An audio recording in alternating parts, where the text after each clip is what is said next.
যখন আমি জমিনে বিজয় দান করি তাদের করণীয় হলো চারটা। বলেন কয়টা? মুমিনরা বিজয় হলে কয়টা কাজ করবে? ধরে কোন কয় কাজ করবেন? চারটা। আকামুস সালাহ, তারা জমিনে নামাজ কায়েম করবে। জমিনে কি কায়েম করবে বলেন? নামাজ কায়েম করবে। আর দোস্ত, জমিনে যারা নামাজ কায়েম করতে চায় তাদেরকেও ভোট দিতে চায় না, ঠিকই ঠিক না বলেন? জমিনে যারা নামাজ কায়েম করতে চায়, খেলাফত কায়েম করতে চায়, জমিনে যারা আল্লাহর শাসন কায়েম করতে চাই, তাদের পক্ষে আমাদের থাকতে হবে ভাই, ঠিকই ঠিক না? আল্লাহ বলছেন যাদেরকে আমি জমিনের ক্ষমতা দিলে এক নম্বর কাম করবে আকামুস সালাহ, তারা জমিনে নামাজ প্রতিষ্ঠিত করবে। দুই নম্বর আতাবুজ যাকাত, যাকাতের বিধান চালু করবে। 64 জেলায় বাংলাদেশে যা পয়সা আছে, এই জেলার ব্যাংকের পয়সাগুলি যা আছে, যদি এগুলি যাকাত হয়, আজ থেকে 20 বছর আগে একটা জরিপ হয়েছিল, বাংলাদেশের 64 জেলার ব্যাংকগুলির যাকাত শুধু 64,000 কোটি টাকার উপরে আসে। এক জেলা যদি 1,000 কোটি টাকা পায়, ভুরকার কোন লোক আর লেবারি করে বেড়াবে? কি বলেন? সমস্ত লোক স্বাবলম্বী হবে, কেউ আর ভিক্ষা করে খাবে না।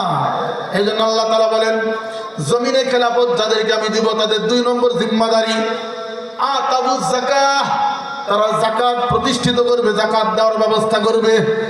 3 নম্বর আমারু বিল মারুফ, সৎ কাজে আদেশ করবে।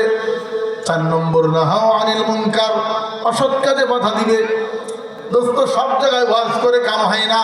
আমি যতই ওয়াজ করি, আমার মতো মৌলবী 1000টা নিয়ে এসে ওয়াজ করান, তবুও কালকে বিজয় দিবসের গান বন্ধ হবে না, ঠিক কি ঠিক না? হাজার হাজার মৌলবী দিয়ে ওয়াজ করেও কোনো বুখারি দিয়ে যুবকরা ষাট হবে না।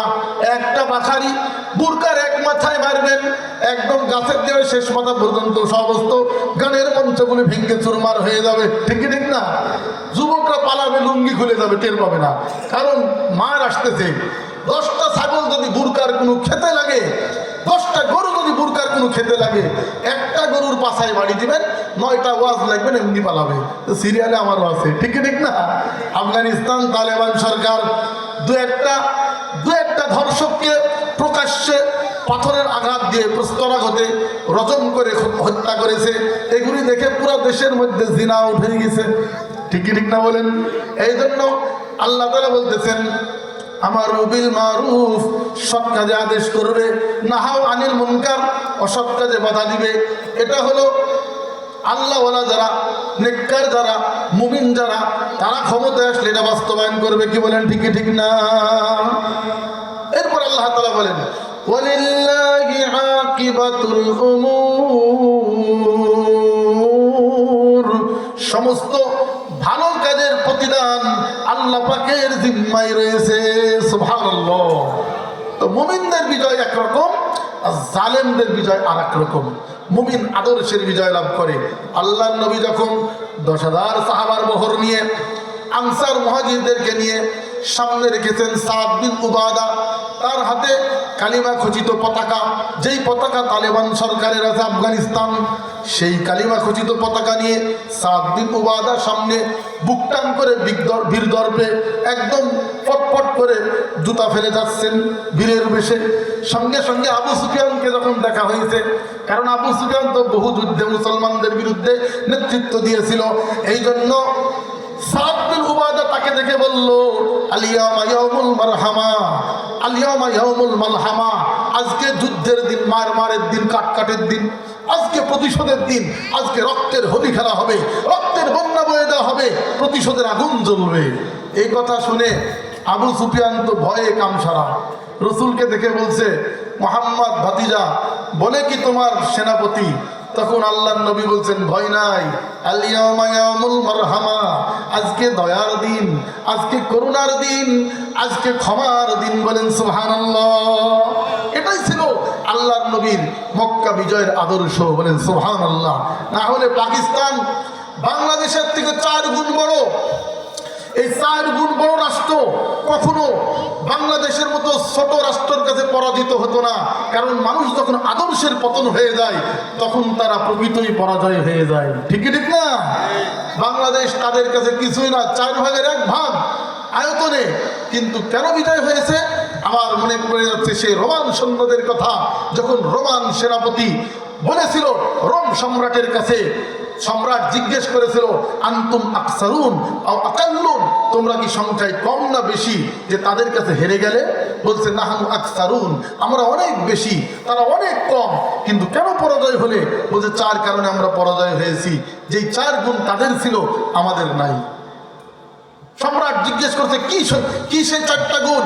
বলছে হুম ইয়াসুমুনান নাহার, তারা দিনের বেলায় রোজা রাখে, ইয়াকুমুনাল লাইল, রাতের বেলায় নামাজ পড়ে, ওয়ালা ইয়াশরাবুনাল খামরা, এবং তারা মদ পান করে না, ওয়ালা ইয়াজনুন, এবং তারা জিনা করে না, ওয়া নাহনু, আর আমরা না রোজা রাখি, না নামাজ পড়ি, আমরা মদ খাই, আমরা জিনা করি, সুতরাং এজন্য আমরা খুবই দুর্বল।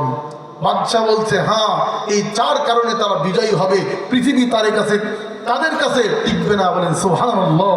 এটা খ্রিস্টান সাক্ষ্য দিয়েছে। ঠিক তেমনি ভাবে পাকিস্তানি জালেম হানাদার বাহিনী যখন আমার দেশের 30 লক্ষ মা বোনদের ইজ্জত সম্ভ্রম নিয়ে খেলেছে, আমার দেশের 30 লক্ষ মা বোনদের যখন সম্মানের উপরে হাত দিয়েছে, ধর্ষণ করেছে, আল্লাহর কুদরতি সাহায্য তাদের থেকে উঠে গেছে। ঠিক না?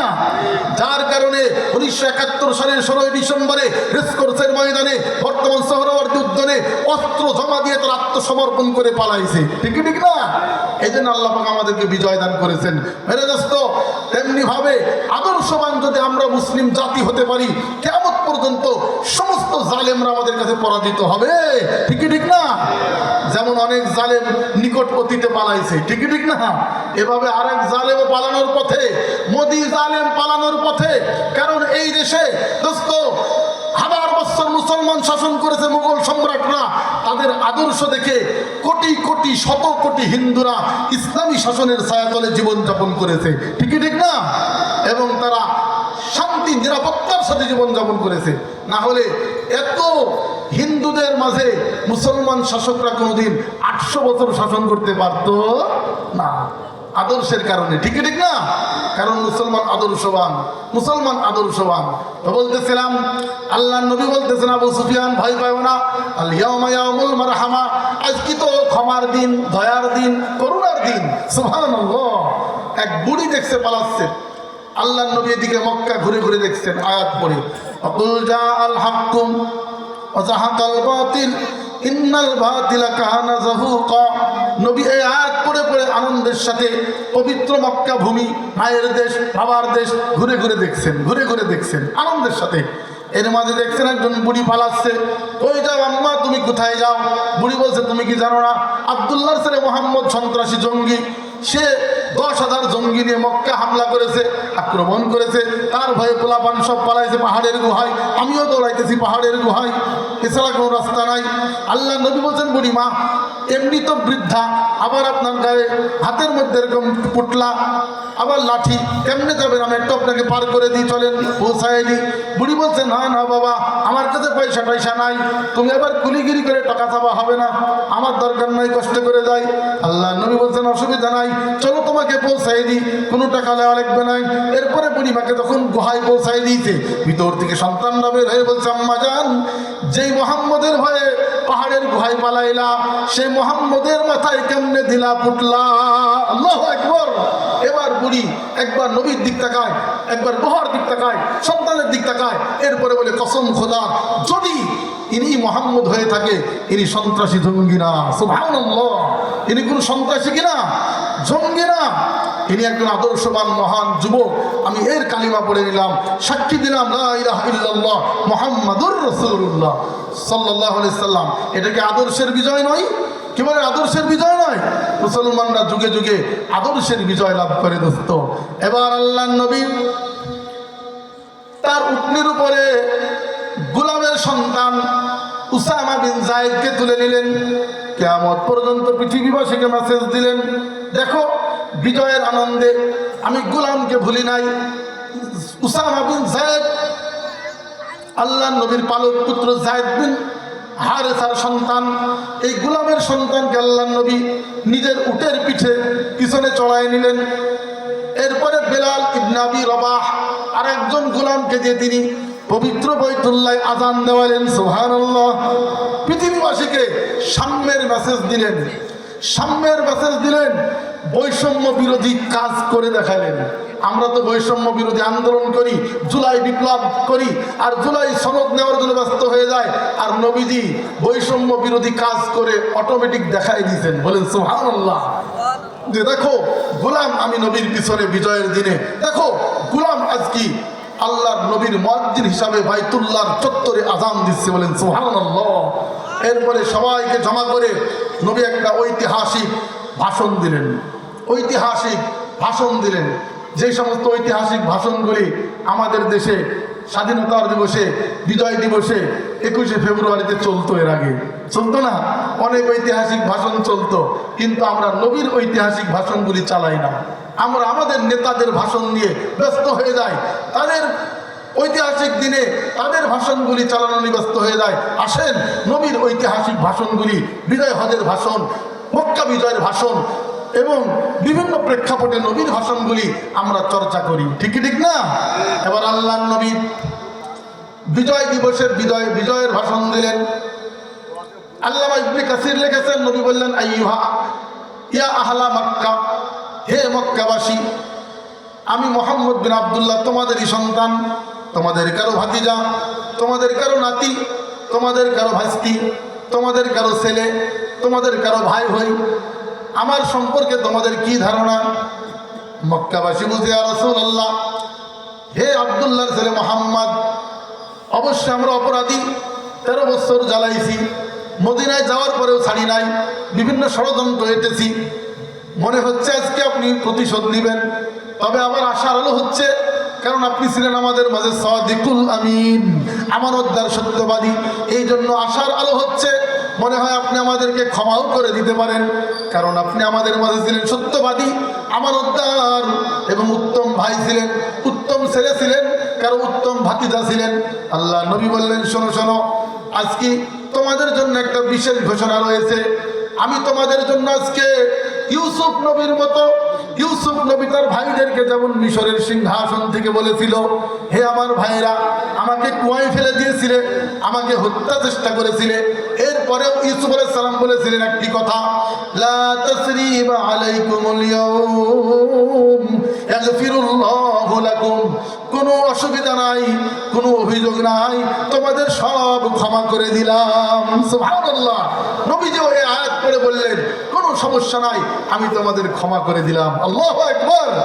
এরপরে বললেন, ইযহাবু আনতুমুত তুলাকা, চলে যাও চলে যাও, তোমরা সবাই মুক্ত, স্বাধীন, আজাদ। এইভাবে সবাইকে মাফ করে দিলেন। তখন দোস্ত কি অনুভূতি হয়েছিল মক্কাবাসীদের? দলে দলে মুসলমান হওয়া শুরু করলো। সুবহানাল্লাহ, সুবহানাল্লাহ। দোস্ত দেখেন, আল্লাহর নবী মক্কা বিজয়ের দিন ঘোষণা দিলেন, সব ক্ষমা করে দিয়েছি। আমাদের দেশেও অনেক নেতারা ক্ষমা করে দিয়েছিল, 71-এ ক্ষমা করে দিয়ে আবার 50 বছর পরে বিচার হয়। ঠিক কি বলেন? ঠিক কি ঠিক না?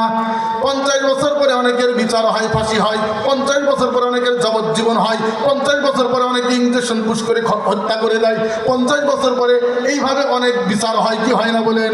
আল্লাহ নবী বলছেন, ক্ষমা করে দিলাম, আর কারো কোনো বিচার হয় নাই। সুবহানাল্লাহ। সবাই দলে দলে এই আদর্শ থেকে মুসলমান হয়েছে। এটাই তো ইসলামের আদর্শ হবে, যে মানুষকে ক্ষমা করবে, উদারতা, মহানুভবতা, করুণা, দয়া, এই দাক্ষিণ্যতা দেখেই মানুষ দলে দলে ইসলামের ছায়া ধরে আসবে। কি বলেন? ঠিক ঠিক না? আল্লাহ পাক আমাদের সবাইকে বিজয় দিবসের আসল শিক্ষা অর্জন করার তৌফিক দান করেন। সকলে বলি আমিন। সূরা নাসর পড়েছিলাম, এখানে আল্লাহর নবীকে 3টা কথা আল্লাহ বলেছেন, বলে শেষ করে দিচ্ছি যে আমাদের বিজয় দিবসে করণীয় কি। আল্লাহর নবী বিজয় দিবসে উম্মে হানির ঘরে ঢুকে 8 রাকাত নামাজ পড়েছেন। ঐতিহাসিকজন লিখেছেন এটা হলো সালাতুল ফাতাহ, বিজয়ের নামাজ। আমরা 2018 সালে ওইখানে মুফতি এনাম সাহেব সহ ঢুকে আমরা নামাজ পড়েছি 6 রাকাত। 8 রাকাত পড়ার সুযোগ হয় নাই, তো 8 রাকাত নামাজ ওইখানে নবী পড়েছেন, বিজয়ের নামাজ। সমস্ত মুসলমানদের জন্য আল্লাহ পাকের নিয়ামতের শুকরিয়া আদায় করে দোয়া করেছেন। তেমনি ভাবে আমাদেরও উচিত কালকে নামাজ পড়ে 30 লক্ষ শহীদ মা বোনদের জন্য দোয়া করা। ঠিকই ঠিক না বলেন? 1 নম্বর। আর সূরা নাসরের মধ্যে আছে 3টা। আল্লাহ পাক বলতেছেন, আল্লাহর সাহায্যের বিজয় আসলে কি করবা? ফাসাব্বিহ, আল্লাহর পবিত্রতা বয়ান করো, সুবহানাল্লাহ বলো, বিহামদি রাব্বিক, এবং প্রশংসা করো, অর্থাৎ আলহামদুলিল্লাহ বলো, ওয়াস্তাগফিরহু, এবং আল্লাহর কাছে ক্ষমা চাও। আল্লাহ, যুদ্ধ করতে গিয়ে অনেক ভুলভ্রান্তি হয়েছে, জুলুম হয়েছে, অজান্তে অনেক ভুল হয়ে থাকতে পারে, এগুলি আল্লাহ তুমি ক্ষমা করে দাও। নিশ্চয় আল্লাহ ক্ষমাশীল দয়ালু। এজন্য আল্লাহ তাআলা আমাদেরকে করণীয়গুলি করার তৌফিক দান করেন। আর এই সকল গান বাজনা, পুষ্প বিতরণ এবং কবরে 1 মিনিট নীরবতা পালন আর কবরে লাথি মারা, কসম খোদার, এগুলি ইহুদি খ্রিস্টানদের কালচার, এগুলির থেকে আমাদেরকে মুক্ত থাকতে হবে। এই কাম রাষ্ট্রীয়ভাবে করলে করুক কা, আমরা কেউ করবো না, ঠিক আছে ইনশাআল্লাহ। আমাদের সন্তানদেরকেও এই সমস্ত কাজের মধ্যে শরীক করতে দিব না, কোনো গান বাজনার মধ্যে। যদি করেন, কসম খোদার, এই গান বাজনার দ্বারা আবারও ভূমিকম্প আসবে, আবার সুনামি আসবে। কয়েকদিন আগে ঝাঁকাই দিছে না, এরপরে এমন ঝাঁকাবে সবাই দিবে বালিশ ছাড়া কবরে, ঠিক কি ঠিক না? এই জন্য আল্লাহ পাক আমাদের সবাইকে এই সমস্ত আল্লাহর আযাব ও গজব থেকে বাঁচে গান বাজনা বর্জন করে বিজয় দিবসে আল্লাহর ইবাদত করে বন্দেগী করে আমাদের মরহুম শহীদদের জন্য দোয়া করার তৌফিক দান করেন। ওয়া আখিরু দাওয়ানা আনিল হামদুলিল্লাহি রাব্বিল আলামিন।